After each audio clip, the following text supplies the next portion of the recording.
അപ്പോൾ ഗൈസ് ഇന്ന് ഞാൻ വന്നേക്കുന്നത് ഒരു വീഡിയോ ആയിട്ടാണ്. RCBയുടെ കപ്പടിച്ചതിനെ കുറിച്ചൊരു വീഡിയോ ആയിരുന്നു. RCB ജസ്റ്റിനാണ് ജയിച്ചത്. നമ്മുടെ ഹേസൽവുഡിൻ്റെ എയറും വിരാട് കോഹ്ലി 43 റൺ എടുത്തു. കൃണാലിൻ്റെ ഓവർ അടി പോകാത്തതുകൊണ്ടാണ് RCB ജയിച്ചത്. 18 വർഷമായി കോഹ്ലി ക്യാപ്റ്റനായിട്ടും ക്രിസ് ഗെയിൽ ഉള്ളപ്പോഴൊന്നും കളി ജയിച്ചില്ല. പക്ഷേ രജത് പടിദാർ ക്യാപ്റ്റനായപ്പം എന്ന് പറഞ്ഞാൽ കോഹ്ലിനെ ഞാൻ താഴ്ത്തി പറയുന്നില്ല, രജത് പടിദാർ ഇത്രയും പേരും അടങ്ങിയ ടീമിൽ നല്ല രീതിക്ക് മാറ്റങ്ങൾ ഇത്തവണ ഉണ്ടായിരുന്നു. ഭുവനേശ്വർ കുമാറിനെയൊക്കെ കയറ്റിയത് നല്ലതായിരുന്നു. പക്ഷെ പഞ്ചാബ് കിങ്സ് മാക്സിമം അടിക്കാൻ നോക്കി, അവർക്കും ഒരു കപ്പ് പോലും ഇല്ല.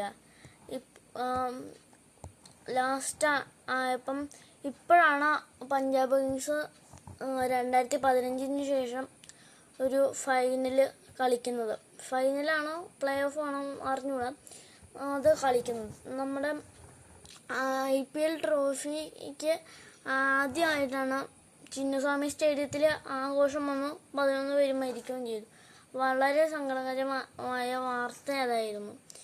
പിന്നെ നമ്മുടെ ഇതുണ്ടല്ലോ, RCBക്ക് ജയം വരാൻ കാരണം RCB നല്ലോണം ബാറ്റ് ചെയ്യാൻ മാക്സിമം ശ്രമിച്ചു. പക്ഷെ അവരുടെ ബോളിങ് ഇച്ചിരി ടഫായിരുന്നു. പക്ഷെ RCBയുടെ റണ്ണിന് RCB 9 പേര് പോയി, ഇവരുടെ 7 പേരെ പോയുള്ളൂ. 2 വിക്കറ്റ് ഇത് നിൽക്കുമ്പോഴാണ് കൃണാൽ എറിഞ്ഞത്.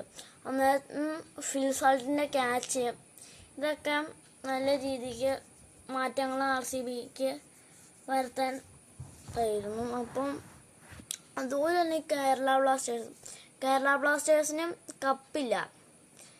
കപ്പില്ലെന്ന് പറഞ്ഞാൽ ഒരൊറ്റ കപ്പില്ല. ഈ ലൂണ, നോഹ ഇവരെല്ലാം ഗോളടിച്ചു.